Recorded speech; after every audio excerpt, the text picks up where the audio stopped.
2026년 1월 14일은 이태석 신부님께서 하느님 곁으로 떠나신 지 16년이 되는 날입니다.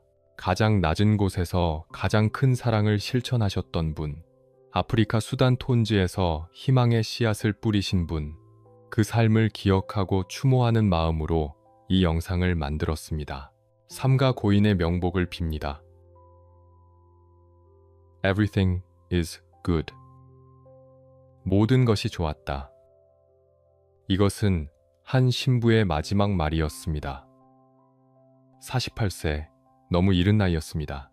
대장암 사기로 온몸이 망가졌고 더 이상 손쓸 방법이 없었습니다. 하지만 그는 웃고 있었습니다. 왜였을까요? 어떻게 죽음 앞에서도 모든 것이 좋았다 라고 말할 수 있었을까요? 그 답은 그의 삶에 있었습니다. 부산의 가난한 집에서 태어나 의사가 되었고 그 의사를 포기하고 신부가 되었으며 아프리카 남수단의 작은 마을에서 사랑을 실천하다 떠난 사람, 이태석. 사람들은 그를 쫄리 신부라고 불렀습니다. 48년의 짧은 생이었지만 그 어떤 삶보다 뜨거웠던 이야기가 지금 시작됩니다.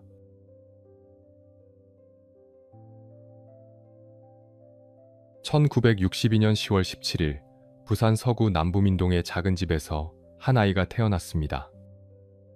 이름은 이태석. 10명의 남매 중 9째였습니다. 집은 좁았고 가난했지만 사랑만큼은 넘쳤습니다. 형제들이 서로 장난치고 싸우며 웃음소리가 끊이지 않았고 아버지는 군인이었지만 집에 돌아오면 아이들을 끌어안아 주었습니다. 그리고 어머니는 늘 바쁘게 움직이며 10명의 아이들을 돌보았습니다. 태석이 태어난 지 얼마 되지 않아 어머니는 아기를 안고 송도 성당으로 갔습니다. 그곳에서 한 외국인 신부가 아기에게 세례를 베풀었는데 그분이 바로 알로이시오 슈왈츠 신부였습니다. 슈왈츠 신부는 독일 출신으로 한국전쟁 직후 폐허가 된 한국에 와서 부산에서 고아들을 돌보며 학교를 세우고 평생을 헌신한 분이었습니다. 어린 태석은 그것을 알 리 없었지만 나중에 자신도 슈왈츠 신부처럼 가난한 사람들을 위해 살게 될 줄은 몰랐습니다. 유년 시절 태석의 집은 시끌벅적했습니다. 형들은 공부하거나 일을 하러 나갔고 누나들은 동생들을 돌보며 집안일을 거들었으며 어린 동생들은 좁은 마당에서 뛰어놀았습니다. 태석도 그 속에서 자랐고 형제들과 밥 한 그릇을 나눠 먹으며 하루하루를 보냈습니다. 가난했지만 태석은 불행하지 않았습니다. 가족이 함께 있었고 웃음이 있었으며 사랑이 있었으니까요. 하지만 그 평화는 오래가지 못했습니다. 1970년 태석이 초등학교 2학년이 되던 해 아버지가 갑자기 세상을 떠났는데 태석은 겨우 9살이었습니다. 장례식장에서 태석은 울지 않았습니다. 형들이 울고 누나들이 울고 어머니가 무너져 내리며 울었지만 어린 태석은 그저 멍하니 관을 바라보고 서 있었습니다. 아버지가 죽었다는 것이 무엇을 의미하는지 아직 어린 태석은 제대로 이해하지 못했습니다. 하지만 곧 알게 되었습니다.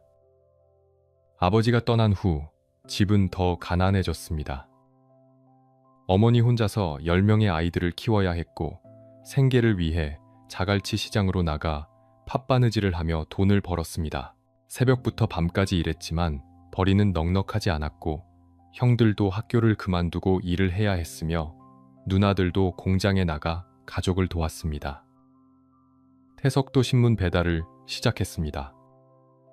학교에 가기 전 새벽 5시에 일어나 신문을 돌렸고 학교가 끝나면 우유 배달을 했으며 주말에는 형을 따라 공장 일을 거들었습니다.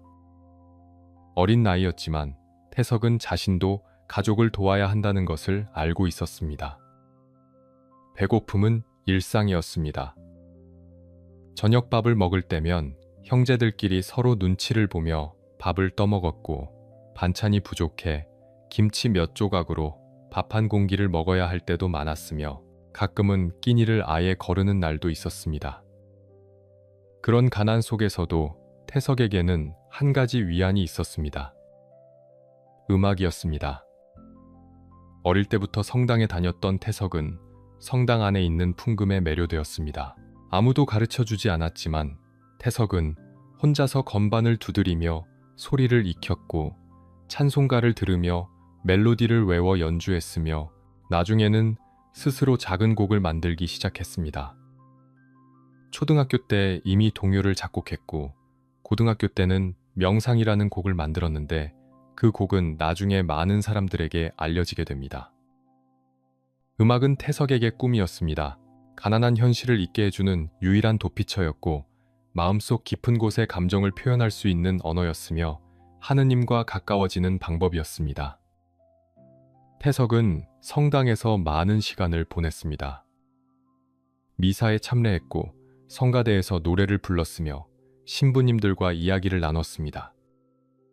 그러면서 어린 태석의 마음속에 한 가지 생각이 자라나기 시작했습니다. 나중에 커서 신부가 되고 싶다는 생각이었습니다. 가난한 사람들을 돕고 아픈 사람들을 위로하며 슈왈츠 신부님처럼 사랑을 실천하는 삶을 살고 싶었습니다. 하지만 그 꿈은 쉽게 말할 수 없었습니다. 집은 여전히 가난했고 어머니는 혼자서 아이들을 키우느라 지쳐가고 있었으며 형들도 각자 생계를 꾸려가야 하는 상황이었습니다. 태석이 신부가 되겠다고 하면 어머니는 어떻게 받아들일까요? 태석은 그 꿈을 마음속 깊이 묻어두었습니다. 그리고 공부에 매진했습니다. 가난했지만 머리는 좋았습니다. 특히 수학을 잘했고 학교 성적은 늘 상위권이었으며 선생님들은 태석이 좋은 대학에 갈 수 있을 거라고 격려했습니다. 태석은 열심히 공부했습니다. 가족을 도와야 한다는 책임감과 언젠가는 가난에서 벗어나야 한다는 절박함이 그를 움직였습니다. 중학교를 거쳐 경남고등학교에 진학했고 대학 진학을 준비하며 진로를 고민했습니다. 어릴 때 품었던 신부의 꿈은 여전히 마음 한편에 남아 있었지만 현실은 그 꿈을 허락하지 않는 것처럼 보였습니다. 그래서 태석은 다른 길을 선택하기로 했습니다. 의사가 되기로요.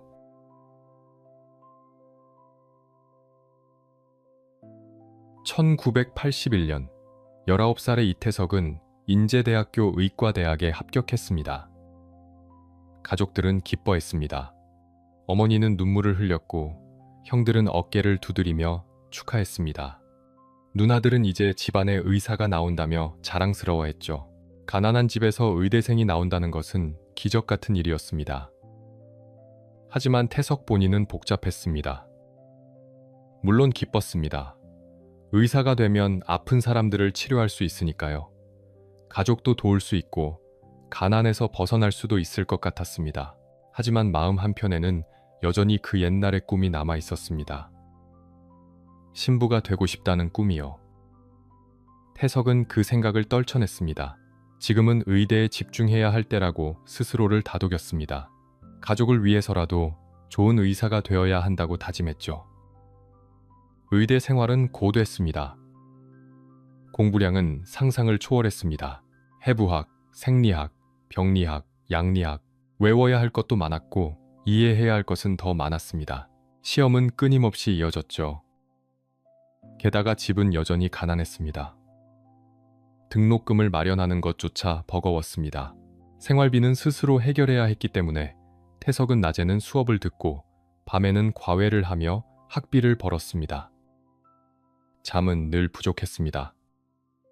하루에 서너 시간밖에 자지 못하는 날이 많았습니다. 밥을 제때 먹지 못해 속이 쓰렸고 몸은 늘 피곤했지만 태석은 포기하지 않았습니다. 힘들 때마다 어머니를 떠올렸습니다. 밤낮으로 바느질을 하며 10명의 아이들을 키운 어머니의 모습, 아버지가 돌아가신 후에도 절대 무너지지 않았던 어머니의 강인함을 생각하면 자신도 견뎌낼 수 있었습니다. 의대 친구들과도 잘 지냈습니다. 태석은 친구들 사이에서 인기가 많았습니다. 성격이 온화했고 남을 배려할 줄 알았거든요. 어려운 문제가 있으면 친구들을 도와주었는데 특히 수학을 잘했던 태석은 통계학이나 생리학 계산 문제를 어려워하는 친구들을 자주 도와주었습니다. 음악도 계속했습니다. 바쁜 의대 생활 속에서도 태석은 기타를 배웠습니다. 틈틈이 곡을 만들었고 성당에 나가 성가대 활동도 했죠. 음악은 태석에게 위안이었습니다. 힘든 현실에서 벗어날 수 있는 유일한 통로였거든요. 학년이 올라가면서 태석은 점점 의학에 깊이 빠져들었습니다. 특히 환자를 직접 대하는 임상 실습이 시작되면서 태석은 의사로서의 보람을 느끼기 시작했습니다. 아픈 사람들이 치료를 받고 회복하는 모습을 보면 뿌듯했습니다. 환자들이 고맙다고 말할 때면 가슴이 벅찼죠. 이 길이 맞는 것 같다는 생각이 들었습니다. 1987년 이태석은 인제대학교 의과대학을 졸업했습니다. 26살이었습니다. 의사 면허 시험을 치렀고 합격했습니다. 드디어 정식 의사가 되었죠. 가족들은 너무나 자랑스러워했습니다. 어머니는 기쁨에 겨워 눈물을 흘렸습니다. 형들은 이제 집안이 펴지겠다며 기뻐했고 막내 동생은 의사형을 부러운 눈으로 바라보았습니다. 졸업 후 태석은 곧바로 군에 입대했습니다. 의무병이 아닌 군의관으로 복무하게 되었는데 육군 12 사단과 군수사령부에서 2년 동안 근무했습니다. 군 생활은 힘들었지만 태석은 그곳에서도 최선을 다했습니다. 아픈 병사들을 치료했습니다. 밤늦게까지 환자를 돌보았고 동료 군의관들과 함께 응급 상황에 대처했습니다. 군에서도 태석은 인기가 많았습니다. 환자들을 친절하게 대했거든요. 진료를 성심껏 했고 병사들의 고민을 들어주고 위로해 주었습니다.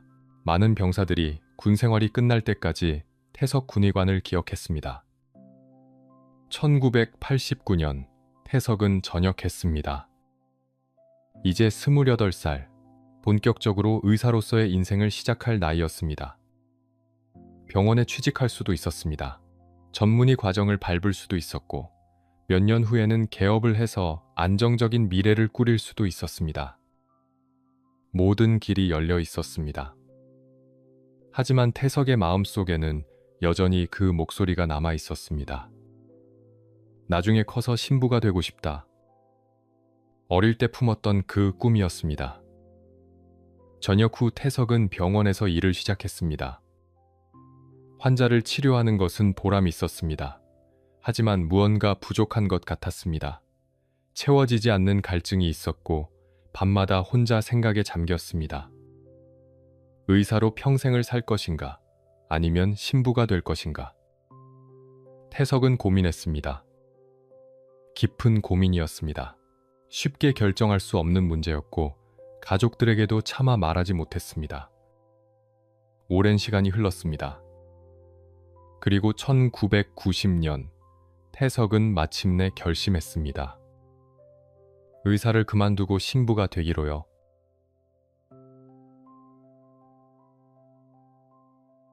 (1991년) 이태석은 가족들 앞에서 입을 열었습니다. 저 신부가 되고 싶습니다. 침묵이 흘렀습니다. 형들은 믿을 수 없다는 표정으로 태석을 바라보았고 누나들은 당황한 얼굴로 서로를 쳐다보았으며 어머니는 아무 말도 하지 못한 채 그저 아들을 바라보기만 했습니다.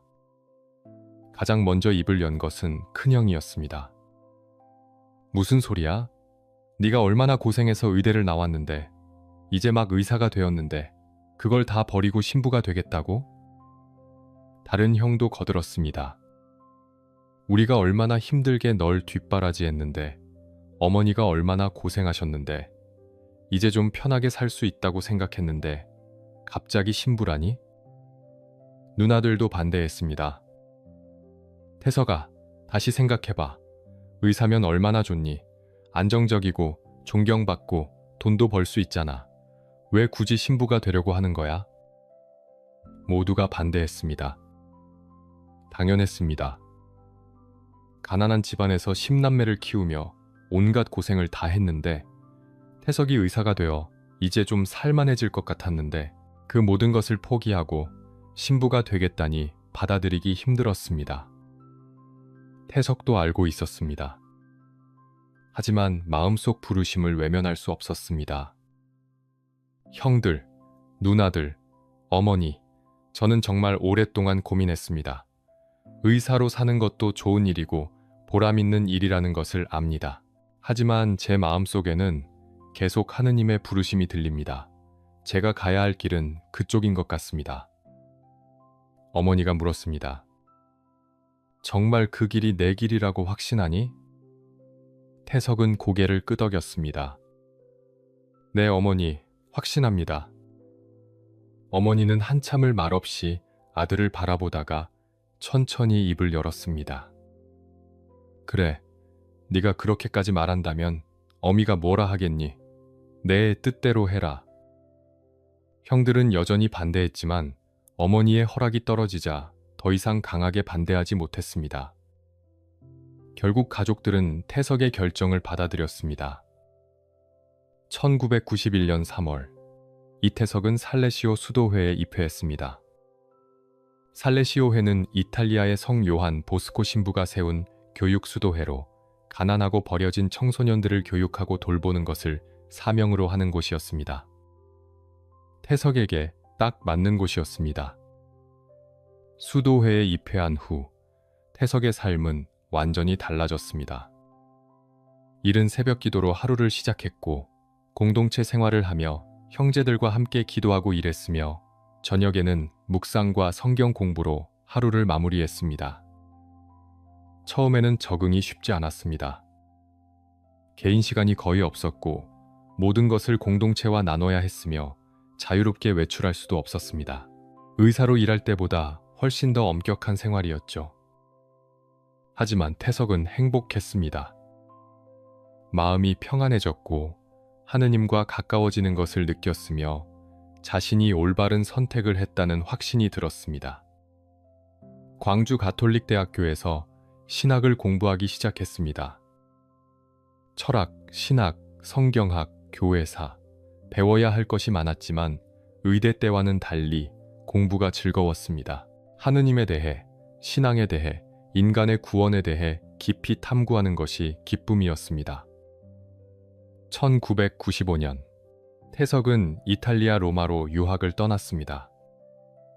로마에 있는 살레시오 대학에서 더 깊은 신학 공부를 하기 위해서였습니다.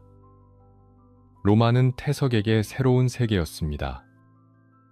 수천 년의 역사가 살아 숨쉬는 도시였고 바티칸과 수많은 성당들이 있었으며 전 세계에서 온 신학생들과 함께 공부할 수 있었습니다. 로마에서 태석은 더욱 성장했습니다. 신학을 깊이 공부했고 여러 나라 출신의 신부들과 교류하며 시야를 넓혔으며 세계 선교에 대한 관심도 커져갔습니다. 그러던 중 태석은 아프리카 선교지를 방문할 기회를 얻었습니다.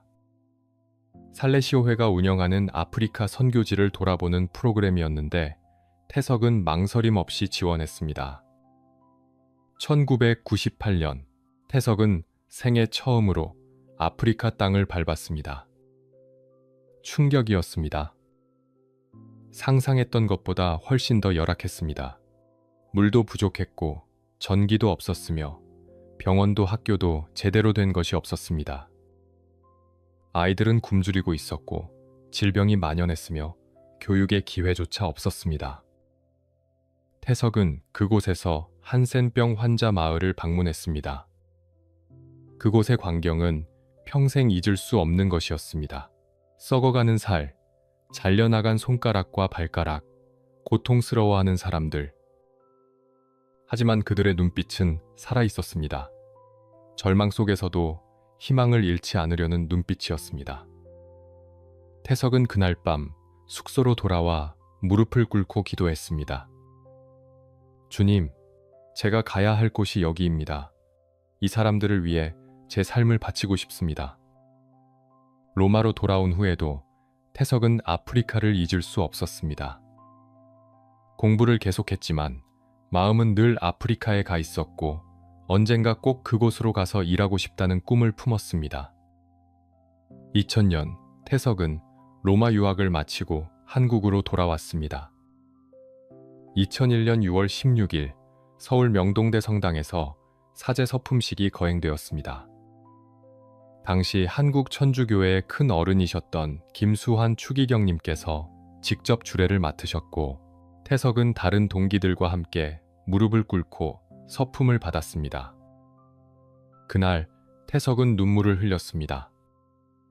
어릴 때부터 품었던 꿈이 이루어진 순간이었고, 의사라는 안정적인 길을 포기하고 선택한 이 길이 옳았다는 확신이 들었으며, 이제 진정한 삶이 시작된다는 것을 느꼈습니다. 서품 후 태석은 부산 송도본당에 배치되었습니다. 고향 부산이었습니다. 어린 시절 세례를 받았던 그곳이었습니다. 태석은 본당에서 열심히 사목 활동을 했습니다. 미사를 집전했고 신자들을 방문했으며 청소년들을 가르치고 상담했습니다. 하지만 마음 한편에는 여전히 아프리카가 남아 있었습니다. 2001년 가을, 태석은 수도회에 아프리카 선교 지원서를 제출했습니다. 몇 주 후 답변이 왔습니다. 남수단 톤즈로 파견이 결정되었다는 내용이었습니다. 톤즈. 지도에서도 찾기 힘든 작은 마을이었습니다. 20년 넘게 내전이 계속되고 있는 곳이었고, 세계에서 가장 가난한 지역 중 하나였습니다. 하지만 태석에게는 자신의 모든 것을 바칠 곳이었습니다. 2001년 12월, 태석은 톤즈로 떠날 준비를 시작했습니다.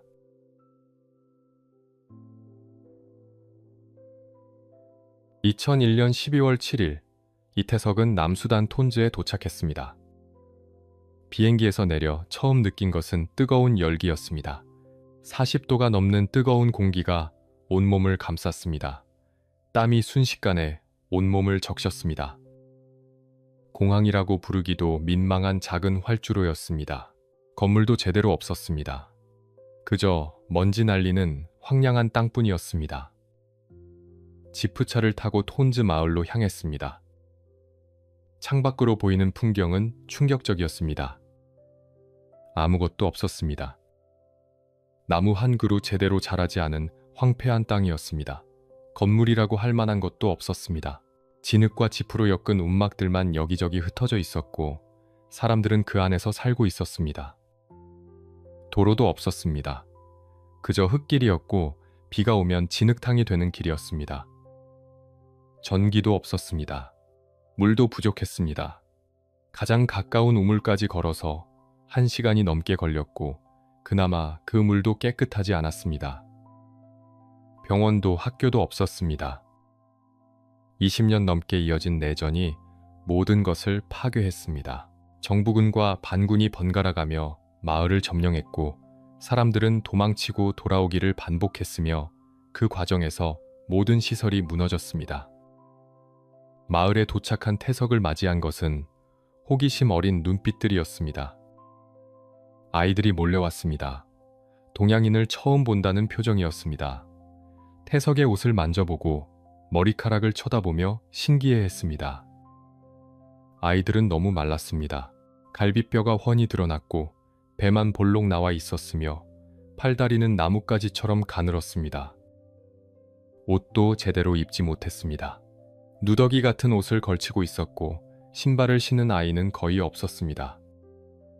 태석은 처음으로 두려움을 느꼈습니다. 내가 과연 여기서 무엇을 할 수 있을까? 너무 열악했습니다. 의사로서 일하려고 해도 약도 없고 장비도 없었습니다. 신부로서 사목을 하려고 해도 성당도 없었습니다. 아무것도 없는 이곳에서 무엇을 어떻게 시작해야 할지 막막했습니다. 며칠 후 태석은 한센병 환자 마을을 방문했습니다. 마을에서 10여 킬로미터 떨어진 곳에 한센병 환자들만 모여 사는 작은 마을이 있었습니다. 사람들이 두려워해서 아무도 가지 않는 곳이었습니다.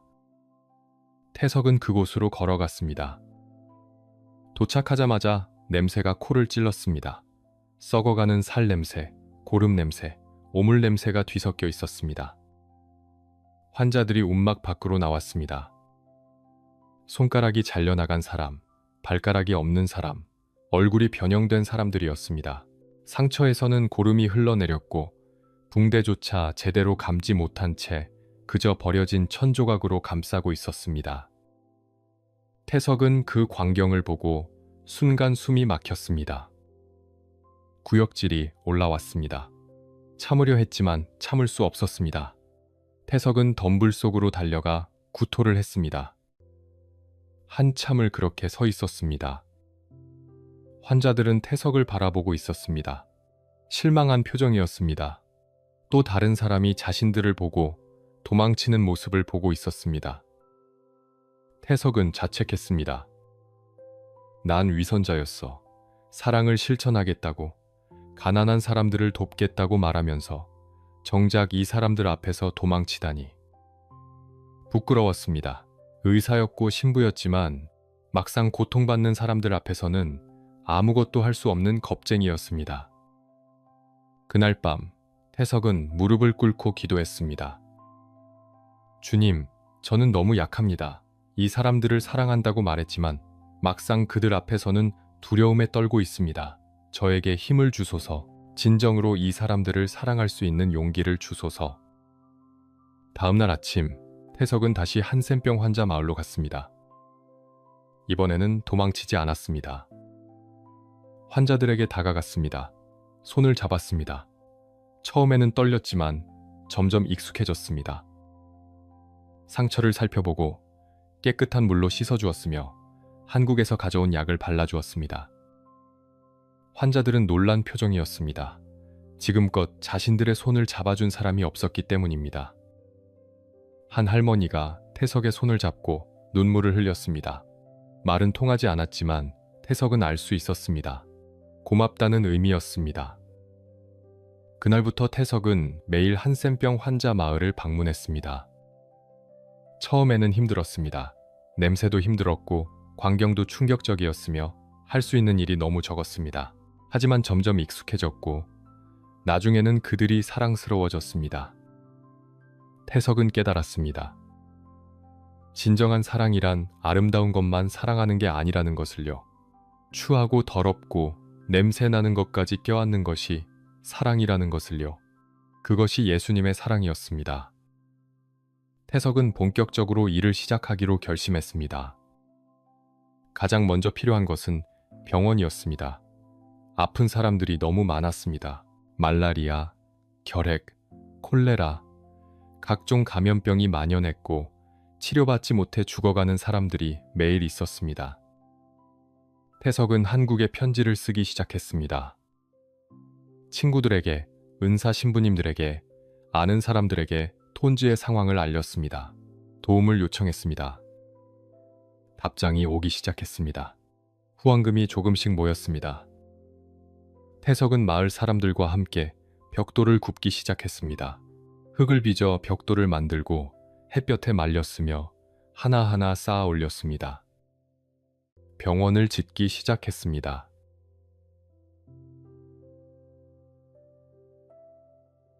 (2002년) 톤즈의 작은 변화가 시작되었습니다.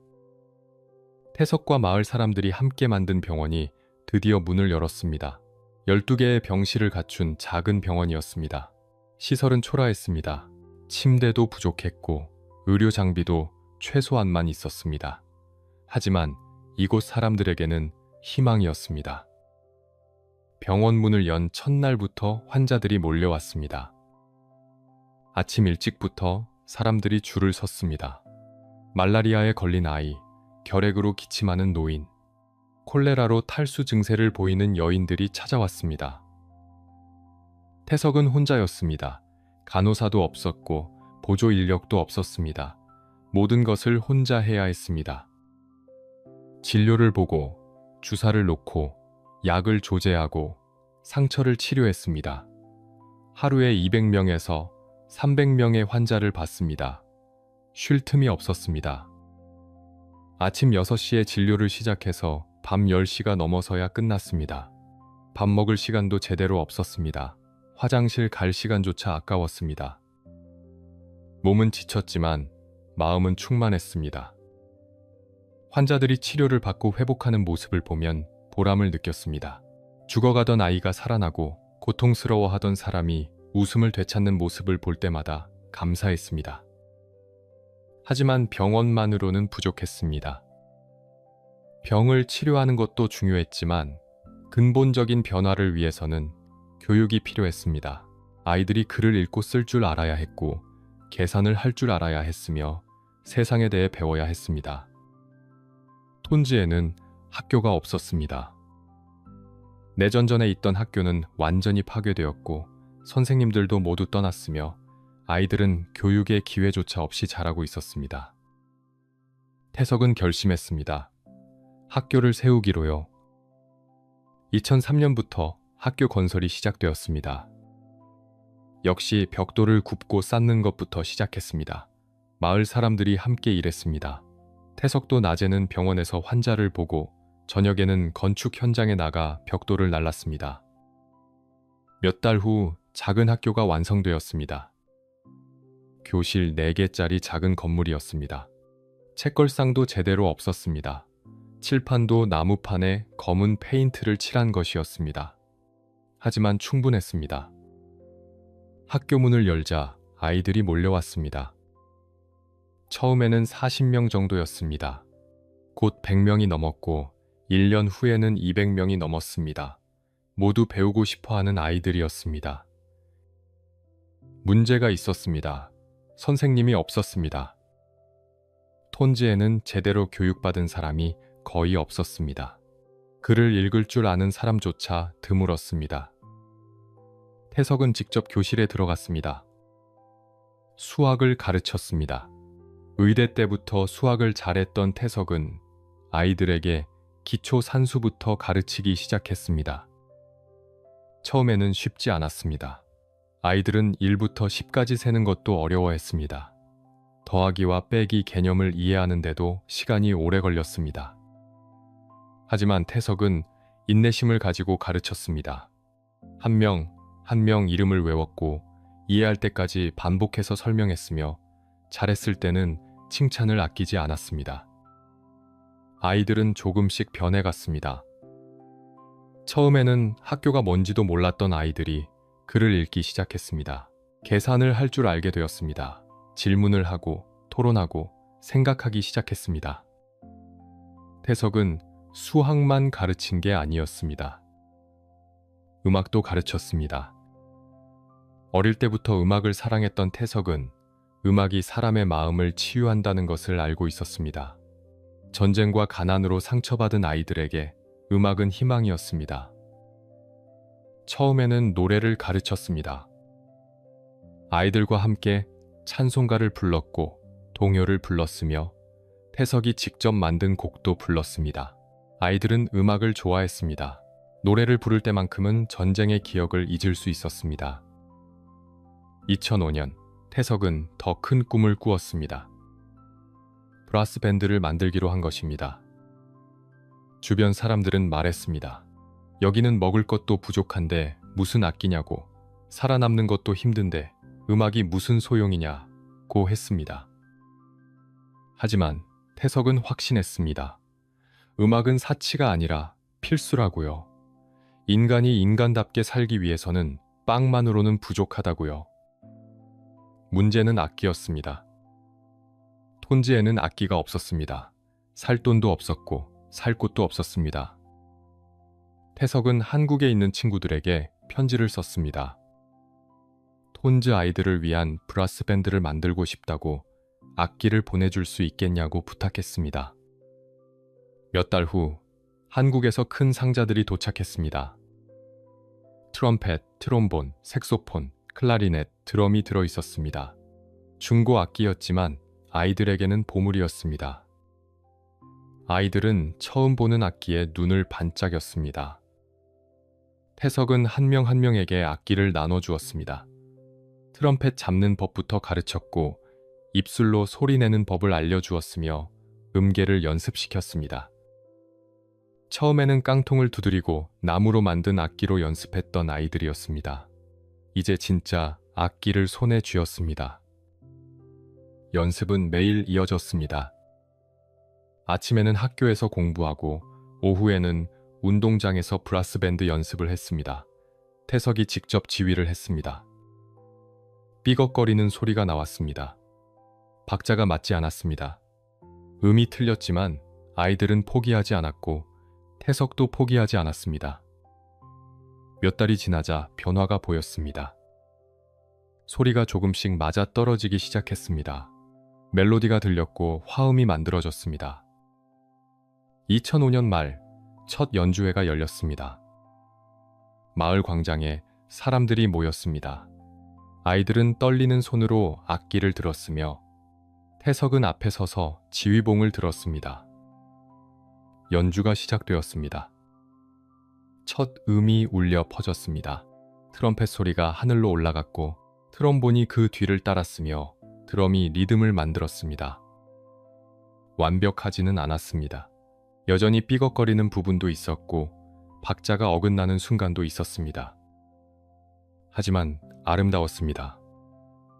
전쟁밖에 몰랐던 이 땅에서 굶주림과 질병만 있던 이곳에서 음악이 울려 퍼진다는 것 자체가 기적이었습니다. 사람들은 울었습니다. 태석도 울었습니다. 꿈이 현실이 되는 순간이었습니다.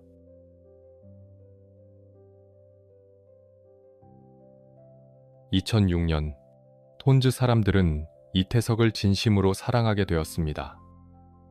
세례명이 요한이었기 때문에 영어식 표기인 존과 성시리의 합성어인 존리라고 불렸습니다. 하지만 현지 딩카족 언어로 발음하기 어려웠던 사람들은 그를 쫄리라고 불렀습니다. 쫄리 신부. 그 이름에는 깊은 애정이 담겨 있었습니다. 태석의 하루는 새벽부터 시작되었습니다. 새벽 5시에 일어나 기도를 올렸습니다. 6시에는 병원으로 갔습니다. 이미 환자들이 줄을 서서 기다리고 있었습니다. 진료는 오전 내내 이어졌습니다. 말라리아, 결핵, 각종 감염병 환자들을 봤습니다. 점심도 제대로 먹지 못했습니다. 환자가 너무 많았기 때문입니다. 오후에는 학교로 갔습니다. 교실에 들어가 아이들에게 수학을 가르쳤습니다. 칠판에 문제를 쓰고 아이들이 이해할 때까지 설명했으며 숙제를 검사하고 새로운 개념을 가르쳤습니다. 수업이 끝나면 브라스밴드 연습이 시작되었습니다. 운동장에 아이들이 모였습니다. 악기를 나눠주고 자리를 잡고 태석은 앞에 서서 지휘봉을 들었습니다. 자, 시작해볼까요? 음악이 흘러나왔습니다. 처음보다 훨씬 나아진 소리였습니다. 아이들의 실력이 점점 늘고 있었습니다. 저녁에는 다시 병원으로 돌아갔습니다. 낮에 오지 못한 환자들이 기다리고 있었습니다. 밤 10시가 넘어서야 진료가 끝났고 그제야 저녁을 먹었으며 자정이 되어서야 잠자리에 들었습니다. 하루 20시간 가까이 일했습니다. 몸은 지쳤지만 마음은 행복했습니다. 환자들의 감사 인사, 아이들의 웃음, 브라스밴드의 연주 소리가 태석을 행복하게 했습니다. 톤즈는 조금씩 변해가고 있었습니다. 병원이 생기면서 사람들이 치료를 받을 수 있게 되었습니다. 사망률이 줄었습니다. 특히 아이들의 생존율이 크게 높아졌습니다. 학교가 생기면서 아이들이 교육받을 수 있게 되었습니다. 글을 읽고 쓸 줄 아는 아이들이 늘었습니다. 세상에 대해 배우고 꿈을 꾸기 시작했습니다. 브라스밴드는 점점 유명해졌습니다. 톤즈뿐만 아니라 주변 마을에도 소문이 퍼졌습니다. 쫄리 신부가 만든 음악대라는 이야기가 전해졌고 사람들은 연주를 들으러 찾아왔습니다. 2007년 브라스밴드는 처음으로 톤즈 밖으로 나갔습니다. 수도 주바에서 열린 평화 기념 행사에 초청받은 것입니다. 아이들은 처음 톤즈를 벗어났습니다. 트럭을 타고 이틀을 달려 주바에 도착했습니다. 무대에 올랐습니다. 수백 명의 사람들이 지켜보는 가운데 아이들은 악기를 들었습니다. 연주가 시작되었습니다. 관중들은 숨을 죽이고 들었습니다. 전쟁으로 찢긴 나라, 가난과 절망만 있던 땅에서 이런 음악이 나온다는 것이 믿기지 않았습니다. 연주가 끝나자 기립박수가 터져나왔습니다. 아이들은 울었습니다. 태석도 울었습니다. 그날 밤 아이들은 태석에게 말했습니다. 신부님, 우리 계속 음악 할 수 있죠?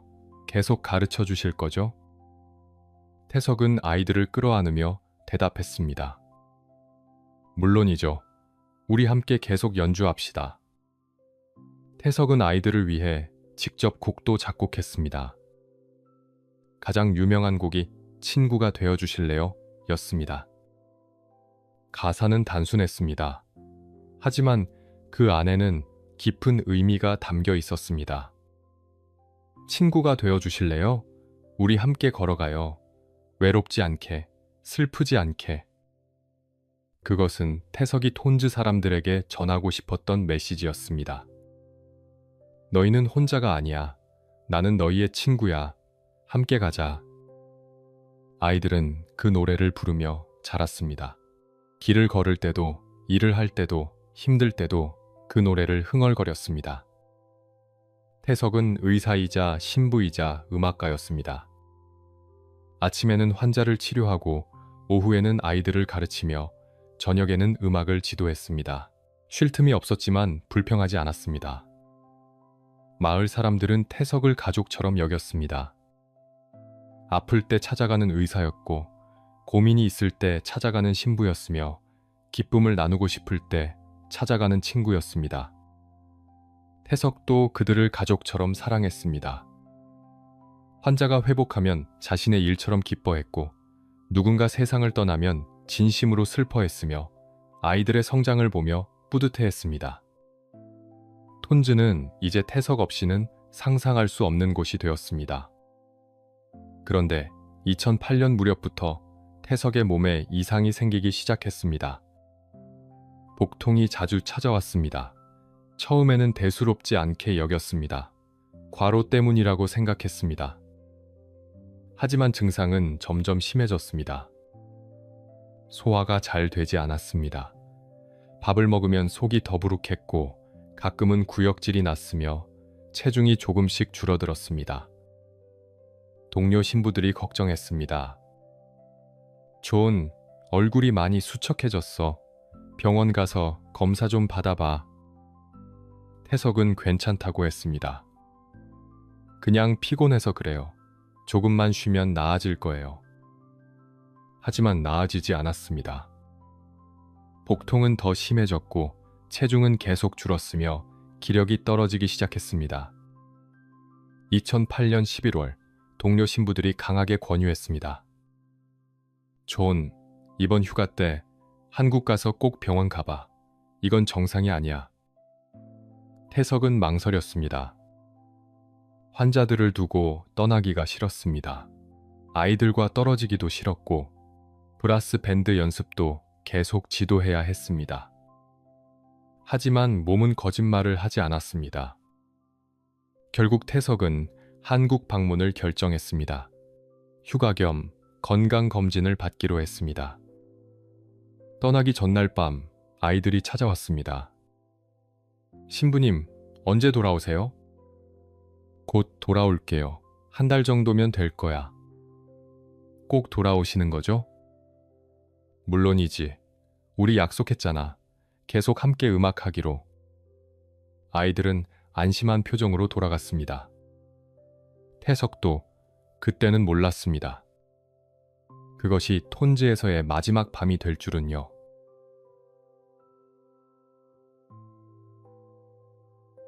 (2008년 11월) 이태석은 8년 만에 한국 땅을 밟았습니다. 인천공항에 내렸을 때 느낌이 이상했습니다. 너무 깨끗했고 너무 풍요로웠으며 톤즈와는 완전히 다른 세상이었습니다. 형제들이 마중 나왔습니다. 오랜만에 만난 가족들은 태석을 보고 놀랐습니다.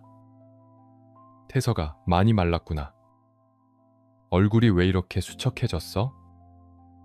태석은 웃으며 대답했습니다. 괜찮아요. 아프리카에서 일하다 보니 그래요. 조금 쉬면 나아질 거예요. 하지만 형들은 걱정스러운 표정을 감추지 못했습니다. 며칠 후 태석은 병원을 찾았습니다. 건강검진을 받기 위해서였습니다. 복통과 소화불량 때문에 위내시경 검사를 받았고 혈액 검사도 했으며 CT 촬영도 했습니다. 일주일 후 검사 결과가 나왔습니다. 담당 의사가 태석을 진료실로 불렀습니다. 표정이 심각했습니다. 이 신부님, 앉으세요. 태석은 자리에 앉았습니다. 의사였던 태석은 직감했습니다. 좋지 않은 소식이라는 것을요.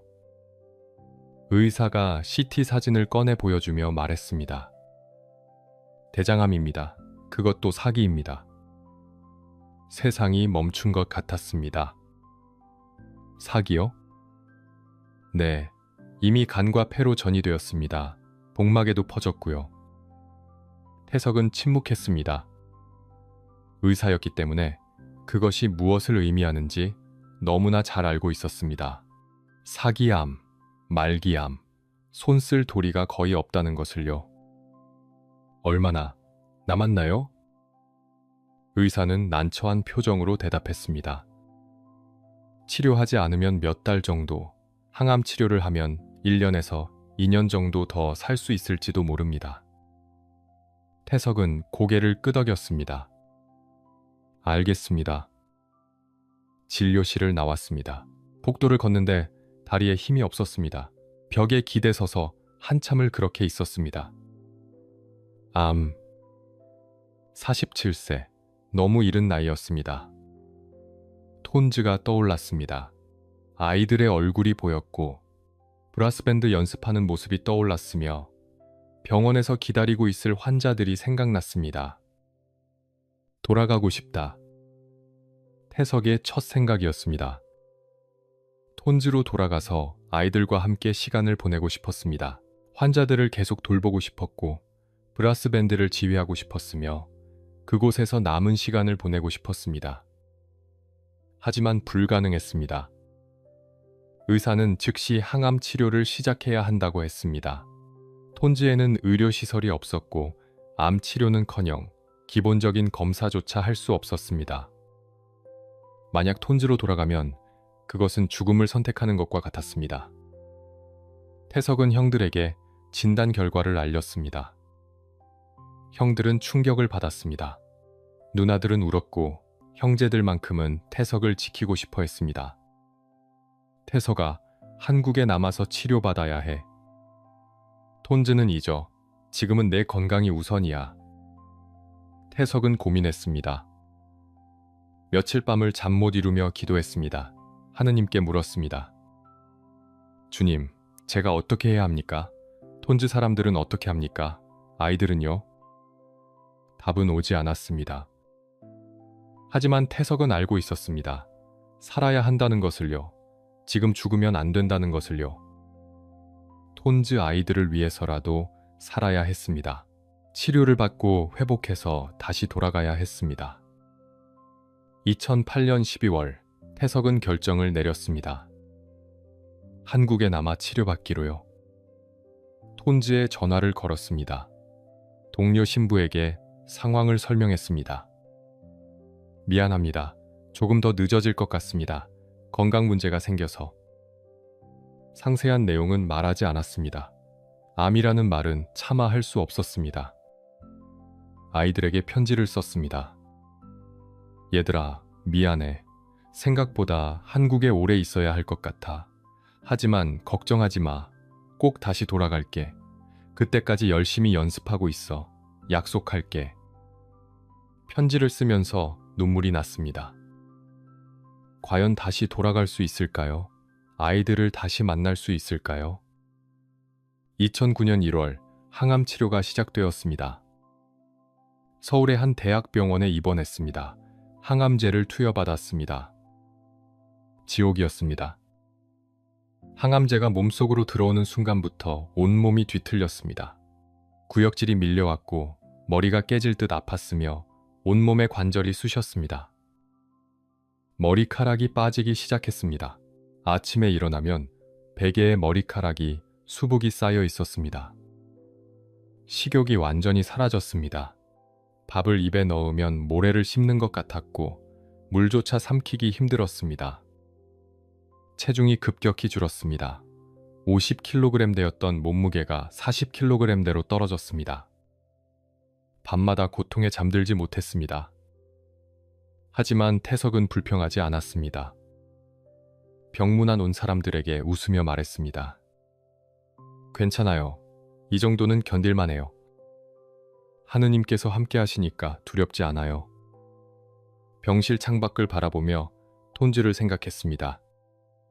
지금쯤 아이들은 뭘 하고 있을까? 브라스밴드 연습은 계속하고 있을까? 병원에 환자들은 많이 오고 있을까? 편지가 왔습니다. 톤즈에서 온 편지였습니다. 아이들이 쓴 편지였습니다. 신부님, 보고 싶어요. 언제 돌아오세요? 우리 기다리고 있어요. 브라스밴드 연습 열심히 하고 있어요. 신부님께 들려드리고 싶어요. 신부님, 저 의사가 되고 싶어요. 신부님처럼 아픈 사람들을 돕고 싶어요. 편지를 읽으며 태석은 울었습니다. 아이들이 그리웠습니다. 톤즈가 그리웠고 그곳의 뜨거운 햇살과 먼지 날리는 바람이 그리웠으며 환자들의 감사 인사가 그리웠습니다.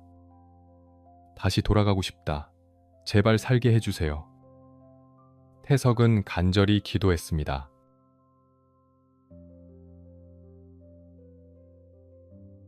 2009년, 태석에게는 고통의 해였습니다. 항암 치료는 계속되었습니다. 일주일에 한 번씩 병원에 가서 항암제를 맞았습니다. 매번 지옥 같았습니다.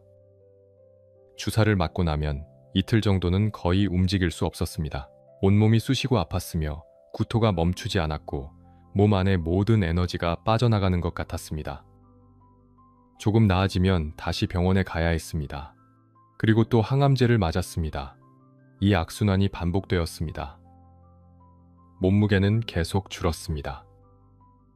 45kg, 40kg, 한때 60kg이 넘었던 몸이 앙상하게 말라갔습니다. 갈비뼈가 드러났고 팔다리는 나뭇가지처럼 가늘어졌으며 옷이 헐렁해졌습니다. 거울을 보면 낯선 사람이 보였습니다. 머리카락은 모두 빠졌고 얼굴은 창백했으며 눈은 움푹 들어갔습니다. 이것이 정말 나인가 싶었습니다. 그래도 태석은 웃었습니다. 병문안을 온 사람들 앞에서는 항상 미소를 지었습니다.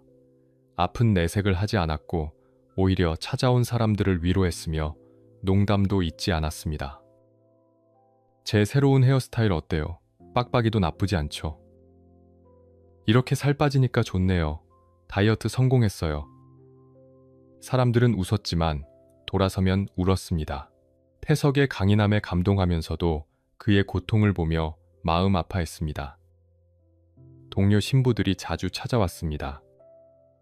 함께 기도했고 성경을 읽었으며 톤즈 이야기를 나눴습니다. 존, 톤즈는 잘 돌아가고 있어. 걱정하지 마. 아이들이 계속 편지 보내. 네가 돌아오기만 기다리고 있어. 브라스 밴드도 계속하고 있대. 실력이 많이 늘었다던데? 태석은 그 이야기를 들으며 힘을 얻었습니다. 톤즈에서 편지가 계속 왔습니다. 한 달에 서너 통씩 왔습니다. 아이들이 쓴 편지, 마을 사람들이 보낸 편지, 함께 일하던 선생님들의 편지였습니다. 태석은 편지를 한 장 한 장 소중히 읽었습니다. 신부님, 우리 열심히 공부하고 있어요. 수학 시험에서 100점 맞았어요. 신부님께 보여드리고 싶어요. 브라스밴드 3곡 연습하고 있어요. 신부님 돌아오시면 연주해드릴게요. 신부님, 저희 잊지 않으셨죠? 꼭 돌아와 주세요. 편지를 읽을 때마다 태석은 눈물을 흘렸습니다. 아이들이 보고 싶었습니다. 톤즈가 그리웠습니다. 다시 그곳으로 돌아가 아이들을 가르치고 환자를 돌보고 브라스밴드를 지휘하고 싶었습니다. 하지만 몸은 점점 나빠지고 있었습니다. 2009년 봄, 검사 결과가 나왔습니다. 암이 더 퍼졌습니다. 항암 치료에도 불구하고 암세포는 계속 자라고 있었습니다. 의사는 솔직하게 말했습니다. 더 이상 치료 효과가 없는 것 같습니다. 다른 항암제로 바꿔볼 수는 있지만 의사의 표정이 모든 것을 말해주고 있었습니다. 태석은 알았습니다. 시간이 얼마 남지 않았다는 것을요. 그때 한 출판사에서 연락이 왔습니다. 신부님의 이야기를 책으로 남기면 어떨까요? 톤즈에서의 경험, 아이들과의 추억을 글로 써주시면 많은 사람들에게 감동을 줄 수 있을 것 같습니다.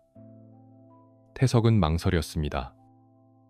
자신의 이야기를 쓴다는 것이 쑥스러웠습니다. 거창한 일을 한 것도 아닌데, 단지 주어진 일을 했을 뿐인데 책을 쓴다는 것이 부담스러웠습니다. 하지만 생각을 바꿨습니다. 내 이야기가 아니라 톤즈 아이들의 이야기를 쓰는 거야. 그 아이들의 삶, 그들의 꿈을 사람들에게 알리는 거지. 태석은 책을 쓰기로 했습니다. 병상에서 노트북을 열었습니다. 손가락에 힘이 없어 타이핑하기 힘들었지만 조금씩 글을 써내려갔습니다. 톤즈에 처음 도착했던 날, 한센병 환자 마을을 방문했던 날, 병원을 지었던 이야기, 학교를 세웠던 이야기, 브라스 밴드를 만들었던 이야기를 썼습니다. 아이들 한 명 한 명의 이름을 기억하며 썼습니다. 그들의 웃음, 눈물, 꿈을 글로 옮겼습니다. 제목은 친구가 되어주실래요? 로 정했습니다. 톤즈 아이들을 위해 만든 노래 제목이었습니다. 태석이 아이들에게, 톤즈 사람들에게 전하고 싶었던 메시지였습니다. 책을 쓰는 동안 태석은 행복했습니다. 고통스러운 몸이었지만 톤즈를 떠올리며 글을 쓰는 시간만큼은 평안했습니다. 여름이 지나고 가을이 왔습니다. 다큐멘터리 제작진도 찾아왔습니다. 신부님의 이야기를 영상으로 남기고 싶습니다. 톤즈를 직접 가서 촬영하고 아이들의 모습도 담고 싶습니다. 태석은 흔쾌히 동의했습니다. 좋습니다. 하지만 저를 주인공으로 만들지는 마세요. 톤즈 아이들이 주인공입니다. 그 아이들의 삶, 그들의 꿈을 보여주세요. 제작진은 톤즈로 떠났습니다. 몇 주 후 촬영 영상을 가지고 돌아왔습니다. 태석은 병실에서 그 영상을 봤습니다. 화면에 톤즈가 펼쳐졌습니다. 병원이 보였고 학교가 보였으며 아이들이 브라스 밴드를 연주하는 모습이 보였습니다. 아이들은 자랐습니다.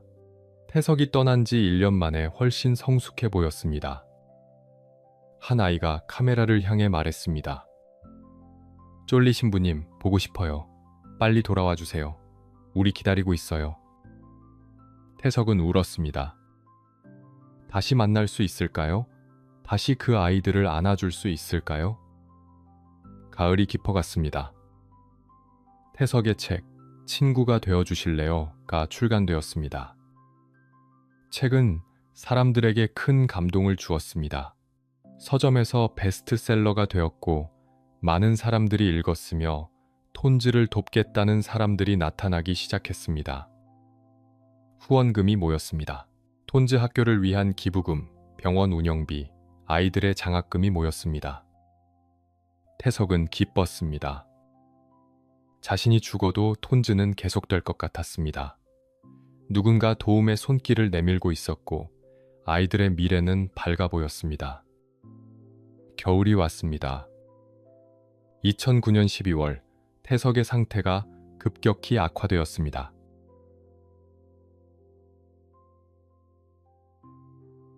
2010년 1월 서울은 차가운 겨울이었습니다. 태석은 중환자실로 옮겨졌습니다. 더 이상 일반 병실에서 지낼 수 없을 만큼 상태가 나빠졌기 때문입니다. 호흡이 가빠졌습니다. 산소호흡기를 달아야 했고 조금만 움직여도 숨이 찼으며 말하는 것조차 힘들어졌습니다. 몸무게는 40kg도 채 되지 않았습니다. 의사들은 더 이상 할 수 있는 게 없다고 했습니다. 이제는 통증 관리만 할 뿐 치료는 의미가 없었습니다. 형제들이 모였습니다. 태석에게는 형들과 누나들이 있었습니다. 10남매 중 9째였던 태석을 위해 형제들은 병실을 지켰습니다. 태석아, 힘내. 조금만 더 버텨봐. 하지만 모두 알고 있었습니다. 시간이 얼마 남지 않았다는 것을요. 동료 살레시오회 신부들도 찾아왔습니다. 함께 기도했습니다. 병자 성사를 거행했고 미사를 봉헌했으며 태석의 손을 잡고 위로했습니다. 태석은 여전히 평화로운 얼굴이었습니다.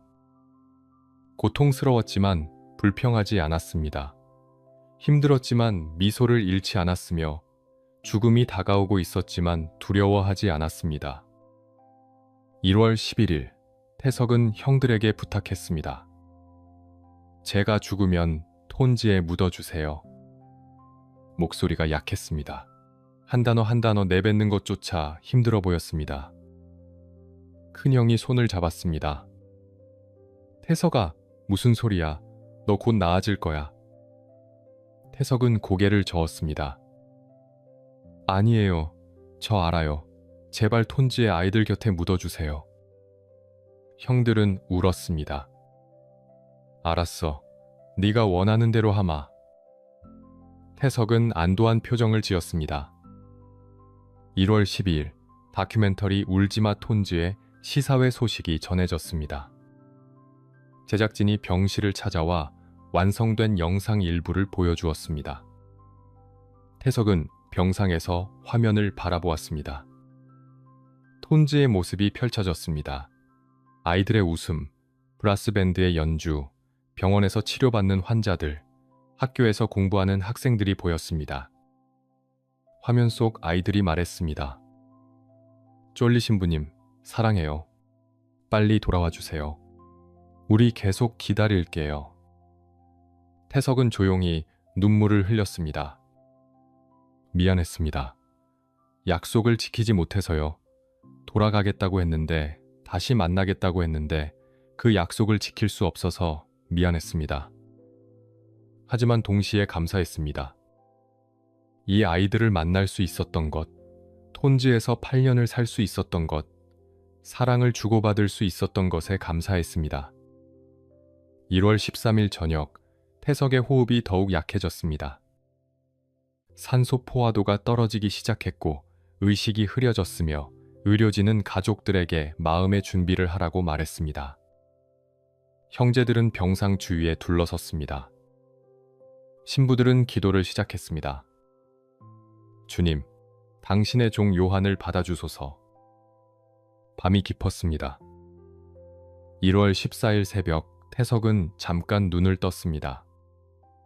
주변을 둘러보았습니다. 형들이 보였고 신부들이 보였으며 모두 자신을 지켜보고 있다는 것을 알았습니다. 입술이 움직였습니다. 소리는 작았지만 분명하게 들렸습니다. Everything is good. 모든 것이 잘 될 것이다. 또는 모든 것이 좋았다. 라고. 형들은 귀를 기울였습니다. 뭐라고 했어? 모든 것이 좋았어. 태석은 다시 미소를 지었습니다. 정말로 모든 것이 잘 될 것입니다. 가난한 집에서 태어났지만 사랑받으며 자랐고 의사가 되었다가 신부가 되었으며 톤지에서 8년을 살며 아이들을 가르치고 환자를 돌볼 수 있었습니다. 브라스밴드를 만들었고 음악을 가르쳤으며 사랑을 주고받았습니다. 고통도 있었고 아픔도 있었지만 그 모든 것이 축복이었습니다.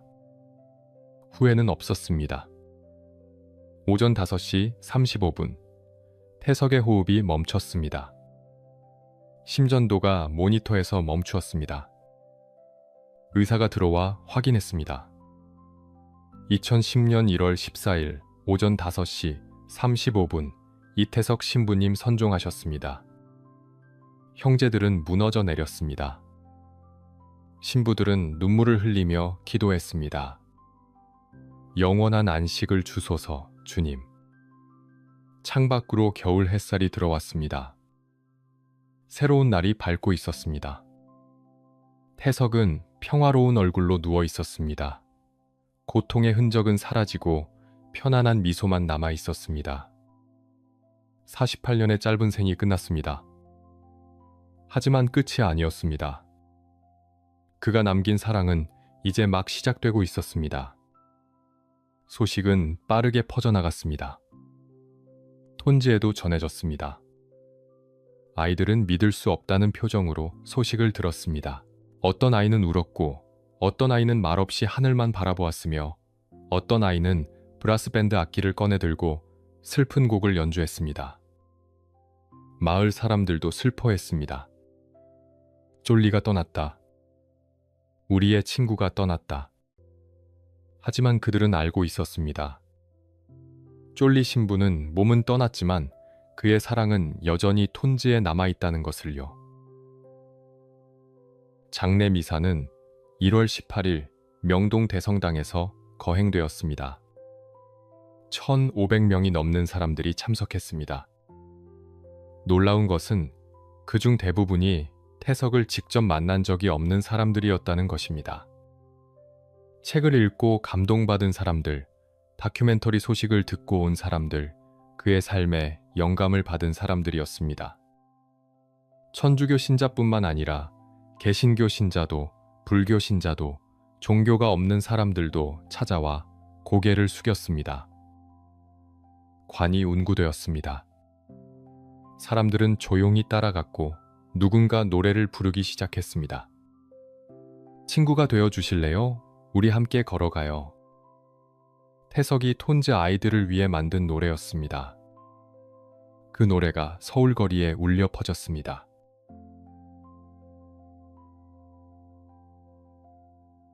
(1월 16일) 이태석 신부의 유해는 전라남도 담양 천주교 공동묘지 살레시오 성직자 묘역에 안장되었습니다. 톤즈에 묻어달라는 태석의 유언이 있었지만 당시 남수단은 여전히 불안정했습니다. 수도회는 일단 한국에 안장하기로 결정했습니다. 수천 명이 장례에 참석했습니다. 신자뿐만 아니라 비신자도 왔고 천주교인뿐만 아니라 개신교인과 불교 신자도 왔으며 태석을 직접 만난 적 없는 사람들도 왔습니다. 책 친구가 되어 주실래요? 를 읽고 감동받은 사람들이었습니다. 다큐멘터리 소식을 듣고 찾아온 사람들이었고 그의 삶에 영감을 받은 사람들이었습니다. 관이 내려갔습니다. 사람들은 조용히 눈물을 흘렸고 누군가 친구가 되어 주실래요? 를 부르기 시작했으며 그 노래가 담양의 하늘에 울려 퍼졌습니다. 톤즈에서도 추도 미사가 열렸습니다. 마을 사람들이 모두 모였습니다. 아이들은 브라스밴드 악기를 들고 나왔고 선생님들과 환자들, 모든 사람이 함께 쫄리 신부를 추모했습니다. 한 아이가 말했습니다. 쫄리 신부님은 떠나지 않았어요. 우리 마음속에 영원히 살아계실 거예요. 맞는 말이었습니다. 태석은 떠났지만 그가 남긴 것들은 여전히 살아 있었습니다. 병원은 계속 환자를 받았습니다. 태석이 떠난 후에도 다른 의사들이 찾아왔고 한국에서 의료진이 파견되었으며 병원은 더욱 확장되었습니다. 학교도 계속 아이들을 가르쳤습니다. 교실이 늘어났고 선생님들이 더 많아졌으며 더 많은 아이들이 교육의 기회를 얻었습니다. 브라스밴드는 계속 연주했습니다. 태석이 가르쳤던 아이들이 이제 후배들을 가르쳤습니다. 악기를 잡는 법을 알려주고 연습을 시키며 음악의 기쁨을 나눴습니다. 돈 보스코 브라스밴드는 이제 남수단 전역에서 유명해졌습니다. 평화 행사에 초청받았고 다른 나라에서도 공연을 했으며 전쟁의 상처를 음악으로 치유하는 희망의 상징이 되었습니다. 2017년 놀라운 일이 일어났습니다. 남수단 정부가 이태석 신부의 이야기를 초등학교 교과서에 담기로 결정한 것입니다. 남수단 아이들은 이제 학교에서 쫄리 신부에 대해 배우게 되었습니다. 한국에서 온 의사이자 신부가 톤즈에서 어떻게 사랑을 실천했는지, 병원과 학교를 세우고 브라스밴드를 만들었는지 배웠습니다. 한국에서도 태석의 이야기는 계속 전해졌습니다. 다큐멘터리 울지마 톤즈가 2010년 개봉되어 44만 명이 넘는 관객을 동원했습니다. 많은 사람들이 극장에서 눈물을 흘렸고 톤즈를 돕겠다고 나섰으며 후원금이 모였습니다. 수단 어린이 장학회가 설립되었습니다. 태석이 꿈꾸던 일을 계속하기 위한 단체였습니다. 톤즈 아이들에게 장학금을 주고 병원 운영을 지원하며 학교 시설을 확충하는 일을 했습니다. 가장 감동적인 이야기는 제자들이었습니다. 태석이 톤즈에서 가르쳤던 아이들 중 2명, 토마스 타반 아콕과 존 마심 루벤이 한국으로 유학을 왔습니다. 2009년 태석이 아직 살아있을 때 한국 유학을 권유했던 것입니다. 태석은 선종했지만 수단 어린이 장학회가 이들의 학비를 지원했습니다. 2 청년은 한국에서 열심히 공부했습니다. 한국어를 배웠고 의과대학에 입학했으며 밤낮으로 공부했습니다. 쫄리 신부님처럼 의사가 되어 고향 사람들을 돕고 싶다는 꿈 하나로 견뎠습니다. 2024년 2 사람은 한국 전문의 자격시험에 합격했습니다. 쫄리 신부가 세상을 떠난 지 14년 만이었습니다. 2 사람은 담양에 있는 태석의 묘지를 찾아갔습니다. 무덤 앞에 무릎을 꿇고 말했습니다. 신부님, 저희 의사가 되었습니다. 모두 신부님 덕분입니다. 이제 고향으로 돌아가서 신부님처럼 아픈 사람들을 돕겠습니다. 2 사람은 눈물을 흘렸습니다. 부산 서구 남부민동에는 이태석 신부 기념관이 세워졌습니다. 태석이 태어나고 자란 집을 복원했고 그의 삶을 기록한 자료들을 전시했으며 많은 사람들이 찾아와 그의 삶을 배웠습니다. 기념관에는 톤즈 아이들의 사진이 걸려 있었습니다. 브라스밴드 악기도 전시되어 있었고 태석이 직접 작곡한 악보도 있었으며 톤즈에서 보낸 편지들도 보관되어 있었습니다. 방문객들은 전시를 보며 깨달았습니다. 진정한 사랑이 무엇인지, 헌신이 무엇인지, 한 사람의 삶이 얼마나 많은 사람을 변화시킬 수 있는지를요. 2026년 1월 14일, 태석이 세상을 떠난 지 16년이 되는 날입니다. 톤즈에서는 여전히 추도미사가 열립니다. 아이들은 브라스밴드를 연주하고 사람들은 쫄리 신부를 기억하며 친구가 되어주실래요? 를 함께 부릅니다. 한국에서도 많은 사람들이 태석을 기억합니다. 가장 낮은 곳에서 가장 큰 사랑을 실천한 사람, 의사였지만 신부가 되었고 부자가 될 수 있었지만 가난한 자들과 함께한 사람, 48년의 짧은 생을 살았지만 영원히 살아있는 사람. 이태석. 그는 말했습니다. Everything is good. 모든 것이 좋았다. 정말 그랬습니다. 고통도 있었고 아픔도 있었지만 사랑이 있었고 기쁨이 있었으며 헌신이 있었고 열매가 있었습니다. 태석의 삶은 우리에게 묻습니다. 당신은 무엇을 위해 살고 있습니까? 당신의 사랑은 어디까지입니까? 친구가 되어 주실래요? 그 질문은 오늘도 계속됩니다.